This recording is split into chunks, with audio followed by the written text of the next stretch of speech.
Sir ನಮಸ್ತೆ. ನಮಸ್ತೆ sir ನಿಮ್ಮ ಹೆಸರು?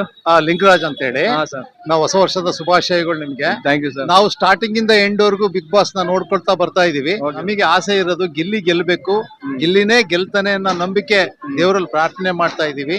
ಯಾಕೆಂದ್ರೆ ಆತ ತುಂಬಾ ಬಡತನದಲ್ಲಿ ಬಂದಿದ್ದಾನೆ. ಕಟ್ಔಟ್ ಗಳೆಲ್ಲ ಕಟ್ಕೊಂಡು ಜೀವನ ಮಾಡ್ಕೊಂಡು ಬೆಂಗಳೂರಿನಲ್ಲಿ ಕಾಮಿಡಿ ಕಿಲಾಡಿಗಳಲ್ಲಿ ನಟಿಸಿ ಅಲ್ಲಿಂದ ಈಗ ಬಿಗ್ ಬಾಸ್ ಬಂದಿದ್ದಾರೆ. DKDಗೂ ಹೋಗಿದ್ದಾರೆ. ಬಹಳ ಅವ್ರಿಗೆ ನಮ್ಗೆ ನಾವು ದೇವರಲ್ಲಿ ಆ ದುಗ್ಗಮ್ಮ ದಾವಣಗೆರೆ ತಾಯಿ ದುಗ್ಗಮ್ಮ ಆಶೀರ್ವಾದ ಅವ್ರಿಗಿರ್ಲಿ, ಅವರು ಗೆದ್ದು ಬರ್ಲಿ ಅಂತ ಹೇಳಿ ಮನಸ್ಪೂರ್ವಕವಾಗಿ ಅವ್ರನ್ನ ನಾವು ಹೊರಸ್ತೀವಿ. ಸರ್ ಜಿಯೋ ಹಾಟ್ ಸ್ಟಾರ್ ಅಲ್ಲಿ ದಯವಿಟ್ಟು ನೀವು ವೋಟ್ ಮಾಡ್ಬೇಕು ಸರ್. ಖಂಡಿತ ಮಾಡ್ತೀವಿ, ಖಂಡಿತ ಮಾಡ್ತೀವಿ. ಗಿಲ್ಲಿನೇ ಬರ್ಬೇಕು ಅಂತ ನಮ್ ದಾವಣಗೆರೆ ಪರವಾಗಿ, ದಾವಣಗೆರೆ ಜನತೆಯ ಪರವಾಗಿನೂ ನಾನು ಹೇಳ್ತಾ ಇದ್ದೀನಿ. ಆ ದುಗ್ಗಮ್ಮನ ಆಶೀರ್ವಾದ ಅವ್ರಿಗೆ ಸಿಗ್ಲಿ, ಅವರೇ ಬರ್ಲಿ ಅಂತ ಹೇಳಿ ಆ ಸುದೀಪ್ ಸರ್ ಅಲ್ಲೂ ರಿಕ್ವೆಸ್ಟ್ ಮಾಡ್ಕೊಳ್ತಾ ಇದೀವಿ.